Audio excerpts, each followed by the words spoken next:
Kisah asal-usul berdirinya Gereja Katolik Santo Antonius Purbayan menjadi bukti sejarah bila toleransi antara pemeluk Islam dan Kristiani sudah ada di kota Solo sejak era kerajaan.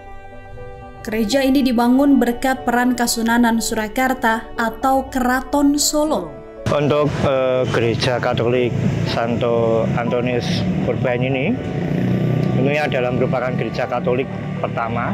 Dalam artian pertama memang pertama kali dimiliki secara pribadi oleh umat Katolik, karena sebelumnya umat Katolik menempati gereja yang dipakai bersama dengan umat Kristen di Gladak pada waktu itu, yang dibangun pada tahun 1832.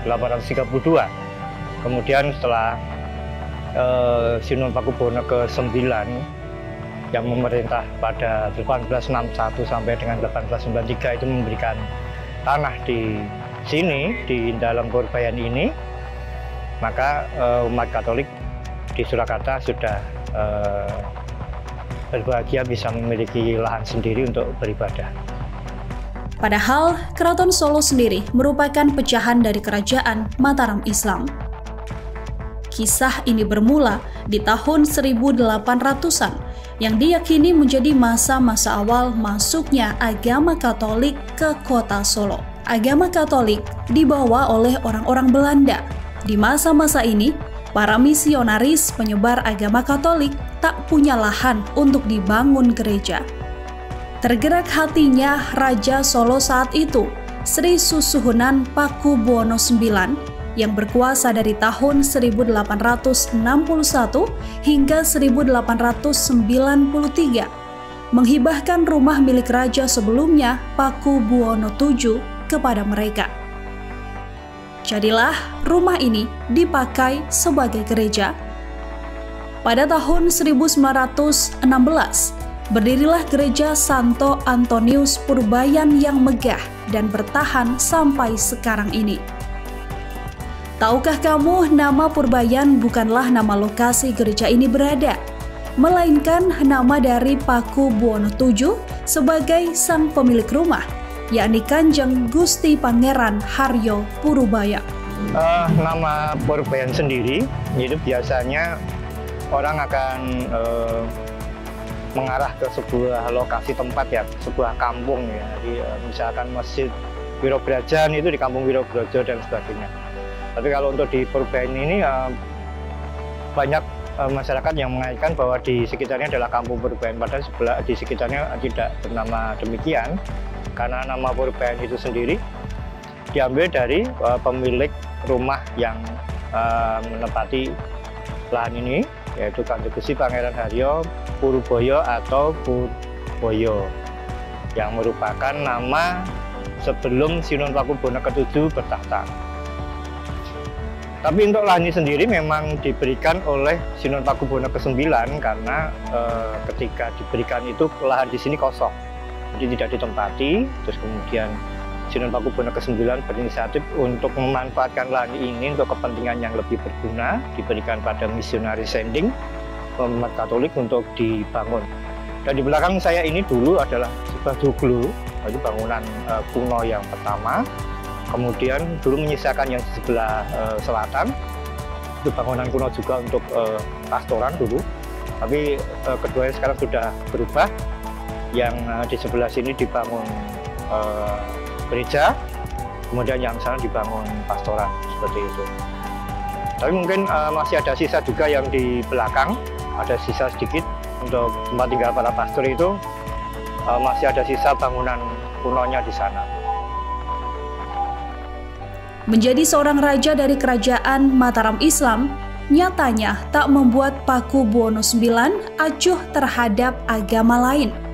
Pakubuwono IX menjadi orang yang berperan besar dalam mendirikan gereja pertama Katolik di kota Solo, hingga agama ini berkembang luas ke tanah Jawa. Iya, untuk Keraton Surakarta Hadiningrat merupakan kepanjangan dari Keraton Mataram Islam yang ada di Kota Gede pada waktu itu, berpindah, kemudian muaranya di sini di Surakarta sebelum berpecah menjadi Surakarta dan Yogyakarta. Mempunyai dasar keyakinan agama negara adalah agama Islam. Tapi seorang raja itu mempunyai gelar yang panjang, salah satunya adalah Panotogomo. Panotogomo itu sifatnya melindungi semua agama yang ada di negara Surakarta Dinirat ini. Jadi semua agama dilindungi, dan wujud untuk melindungi itu adalah juga memperhatikan kesejahteraan dari pemeluk agama lain yang ada di kota nagari Surakarta. Dengan demikian juga Sinuhun Pakubuwono ke-9 pada waktu itu juga merasa perlu untuk memperhatikan bahwa karena umat Katolik dan Kristen menumpuk di gereja Geladak itu, beribadah di situ, sekiranya juga dipisah dan diberikan tempat tersendiri di dalam Purbaya ini. Tindakan sang raja yang mengayomi agama Katolik di Solo ini terdengar hingga Vatikan. Untuk menghormatinya, Vatikan kemudian memberi medali Rosarie untuk Pakubuwono IX. Itulah mengapa kamu mungkin akan melihat foto Pakubuwono IX, seorang raja Mataram Islam berpose memakai kalung salib.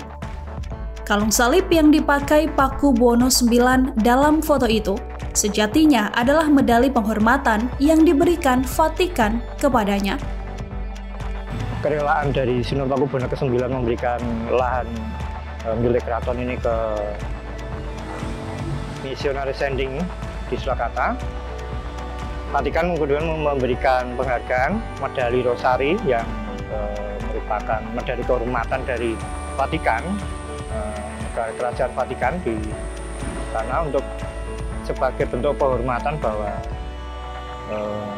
Sinuhun Pakubuwono ke-9 merupakan orang yang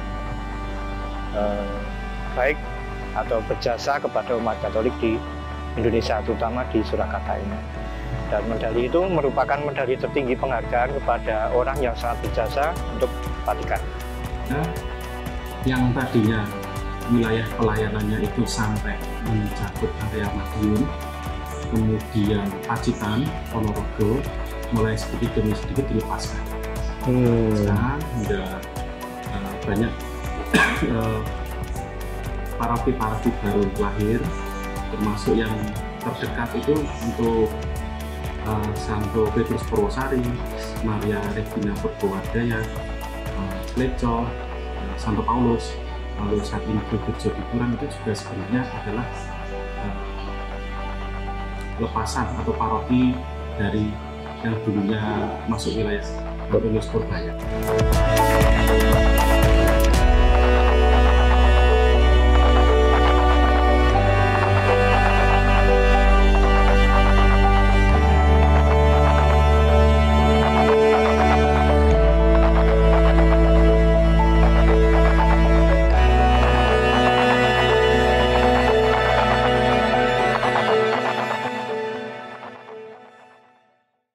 Download Tribun X sekarang, menghadirkan lokal menjadi Indonesia.